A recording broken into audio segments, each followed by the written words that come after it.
जैसा कि हम लोग जानते हैं कि वेरोन सीरीज़ में हमें टच डिस्प्ले देखने को मिलता है। सो इसके लिए हमें इन 4 फंक्शंस कीज़ को इस्तेमाल करना पड़ता है प्रोग्रामिंग करने के लिए। इसमें ये अप का बटन है, ये डाउन का बटन है, ये बैक या एग्जिट का बटन है और ये हमारे पास एंटर का बटन है। तो इसके लिए प्रोग्रामिंग में एंटर होने के लिए मैं इस तीर वाले एरो वाले निशान को दबा के रखूँगा और जैसे ही दबाऊँगा मुझे इस तरीके से 0-0 वाला कोई डिस्प्ले देखने को मिल जाएगा। तो मैं यहाँ से डाउन का बटन दबा के पहले नंबर की सेटिंग में आ जाऊँगा। तो सबसे पहले जो बेसिक प्रोग्रामिंग्स हैं उसमें हमारे पास प्रोग्रामिंग नंबर 1 आता है। अब प्रोग्रामिंग नंबर 1 को जब मैं एंटर करूंगा तो मैं ये तीर का बटन दबाऊंगा तो ये ब्लिंक करने लग जाएगा। इसमें सबसे पहले जो मेरे सामने सेटिंग नज़र आ रही है वो SUB यानी सबसे पहले सोलर काम करेगा। उसके बाद अगर सोलर की पावर कम हो रही है और लोड थोड़ा सा ज़्यादा चल रहा है तो उस सूरत में वावड़ा जो है यूटिलिटी यानी वो रियल टाइम शेयरिंग में काम करेगी और अगर यूटिलिटी भी चली जाती है तो उस सूरत में बाद में बैटरी काम करेगी। सबसे पहले सोलर, फिर वावड़ा, फिर बैटरी। अगर आप ये सेटिंग नहीं रखना चाहते, आप सेटिंग को चेंज करना चाहते हैं, आप कहते हैं कि पहले सोलर काम करे, दूसरे नंबर पे सोलर ने जो बैटरी चार्ज की है वो बैटरी काम करे और तीसरे नंबर पे वावड़ा काम करे, तो आप ये सेटिंग रख सकते हैं। इसके अलावा हमारे पास इसके अलावा एक नेक्स्ट सेटिंग आती है जिसमें सबसे पहले यूटिलिटी काम करे, उसके बाद सोलर काम करे और फिर बैटरी काम करे। ये सेटिंग अगर आपके इन्वर्टर में हुई है तो इसका मतलब ये है कि आपका इन्वर्टर सोलर से कोई ख़ास फ़ायदा नहीं ले रहा, क्योंकि वो जब तक वावड़ा है तब तक सोलर इस्तेमाल नहीं करेगा। जब वावड़ा जाएगी, लोड शेडिंग होगी, उस सूरत में जो है वो आपका सोलर इस्तेमाल होगा या बैटरी इस्तेमाल होगी। अक्सर औकात कुछ इलेक्ट्रिशियन या सोलर टेक्नीशियन हजरात जो थर्ड क्वालिटी के या बी ग्रेड के सोलर पैनल लगाते हैं वो ये सेटिंग कर जाते हैं कि सोलर ताकि उनकी परफॉर्मेंस जो है वो छुपी रहे और उनका सिस्टम बंद ना हो। तो अगर आपके इन्वर्टर में ये USB वाली सेटिंग है तो आप इसको फौरी तौर पर चेंज कर सकते हैं और आप ताकि सोलर से ज़्यादा फ़ायदा हासिल कर सके। लेकिन अगर आपने सोलर पैनल लगाए ही नहीं है, इसको आप एज ए UPS यूज़ कर रहे हैं, तो उस सूरत में आप इस सेटिंग को रख सकते हैं। लेकिन मेरी रिकमेंडेशन ये है कि अगर आपने सोलर बगैर बैटरी का ये इन्वर्टर यूज़ कर रहे हैं तो आप SUB रखें और अगर आपने बैटरी लगाई हुई है तो आप SBU की सेटिंग करें। तो मैं ये बटन को इस तरह टच करूँगा तो ये 2 नंबर की सेटिंग में आ जाएगा। अब 2 नंबर की सेटिंग कंपनी ये रिकमेंड करती है कि जो बाय डिफ़ॉल्ट है वही रहने दें, इसको आप चेंज ना करें।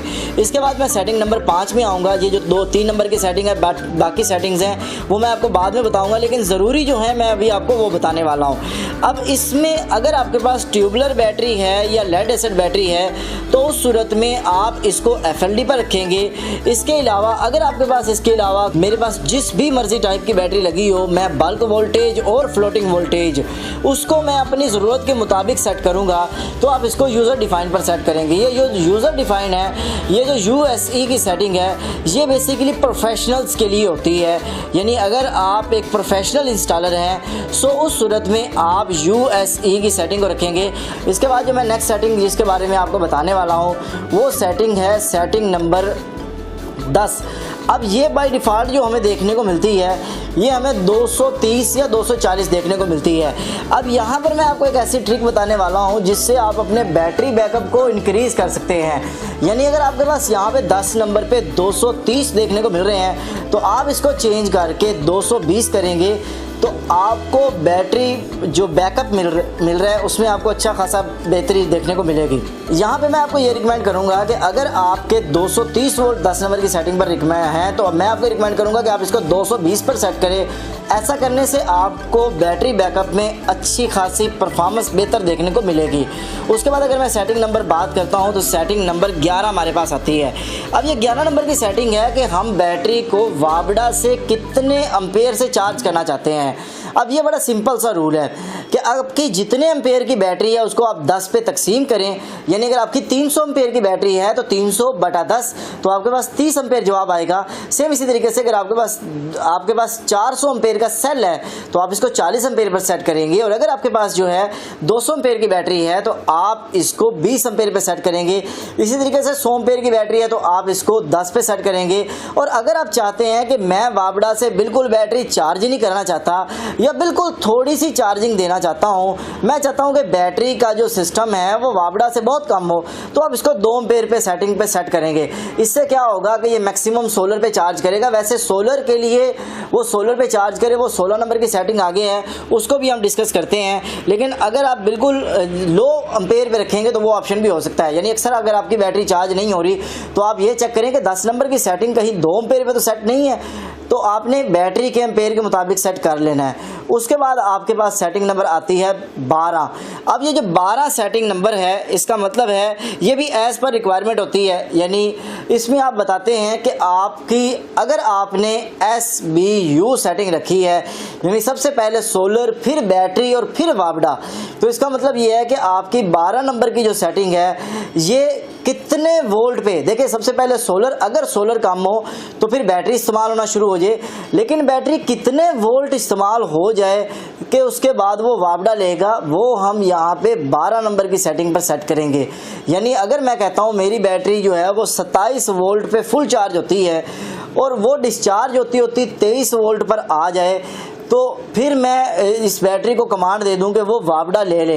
लेकिन यहाँ पर मैं आपको ये रिकमेंड करूँगा कि अगर आपका सिंगल बैटरी वाला सिस्टम है तो आप 12 नंबर की सेटिंग को 12 पे सेट करें। अगर आपके पास डबल बैटरी वाला सिस्टम है तो आप कोशिश करें कि इसको 24 वोल्ट पे सेट करें, और अगर आपके पास 4 बैटरी वाला सिस्टम है तो आप कोशिश करें इसको आप 48 वोल्ट पर सेट करें। तो इस तरह करने से आपको जो बैटरी जो बैकअप है वो अच्छे तरीके से मिलेगा। अब यहाँ पे एक चीज़ मैं आपको ये बताता जाऊँ कि आपकी बैटरी डिस्चार्ज होती 24 वोल्ट पर आ गई है।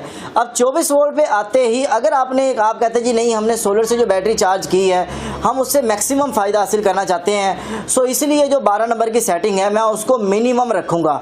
अब यहाँ पर मैं आपको एक चीज़ यहाँ पर ये बताता जाऊँ कि ये 12 नंबर की सेटिंग है, मैं इसको चेंज कर रहा हूँ और यहाँ पर देखता हूँ कि ये मिनिमम मुझे कितने वोल्ट तक लेकर जाती है। तो आप यहाँ पर देख सकते हैं कि ये 22 वोल्ट पर आ रही है। अब सोलर से जो सोलर काम हुआ तो बैटरी इस्तेमाल शुरू होनी हुई और बैटरी इस्तेमाल होती आ गई 22 वोल्ट पे। अब 22 वोल्ट पे जब बैटरी आ गई उसी लम्हे आपकी बिजली भी चली जाती है, तो क्या होगा कि आपको बहुत कम बैकअप देखने को मिलेगा। अक्सर लोग जो शिकवा करते हैं कि हमने इतनी बड़ी बैटरी लगाई है लेकिन उसके बावजूद हमें बैकअप नहीं मिलता, बिजली जाते ही बंद हो जाती है, तो इसका मतलब ये है कि उन्होंने 12 नंबर की सेटिंग को मिनिमम पर सेट की है। तो आप इसको 24.5 या 24 पर आप इसको सेट कर दें, तो उससे ये है कि आपको अगर उस 24 के बाद बिजली भी चली जाती है तो फिर भी आपके पास कुछ ना कुछ बैकअप जो है आपको देखने को मिल जाए। इसके बाद जब हम सेटिंग की बात करते हैं तो हमारे पास एक और मेन सेटिंग है बैटरी की, वो सेटिंग है 13 नंबर की सेटिंग, कि हम बैटरी को कितने वोल्ट तक इसको चार्ज करना चाहते हैं। अक्सर लोग इसको कम कर देते हैं, 26 नंबर पे सेट करते हैं या 25 पे सेट करते हैं। वो कहते हैं जी 24 वोल्ट की बैटरी है तो मैं इसको 25 वोल्ट पे सेट करता हूँ, तो उससे जो है उनकी बैटरी प्रॉपर चार्ज नहीं हो पाती। यही वजह है कि उन्हें प्रॉपर बैकअप नहीं मिलता। सो इसलिए मैं आपको ये रिकमेंड करूँगा कि आप 13 नंबर की जो सेटिंग है आप इसको FULL पे आप इसको सेट करें। यानी आप इन्वर्टर को ये कमांड दें कि आपकी जो बैटरी है वो फुल चार्ज हो जाए, जैसे आपको नज़र आ रहा है। तो यही बात है कि मैं 13 नंबर की सेटिंग को रिकमेंड करूँगा कि आप इसको फुल पर सेट करें ताकि आपको बेहतर से बेहतरीन परफॉर्मेंस जो है वो मिल सके। ज़ाहिर बात है जब आपकी बैटरी फुल चार्ज होगी तभी आपको बैटरी से बेहतर परफॉर्मेंस देखने को मिल जाएगी।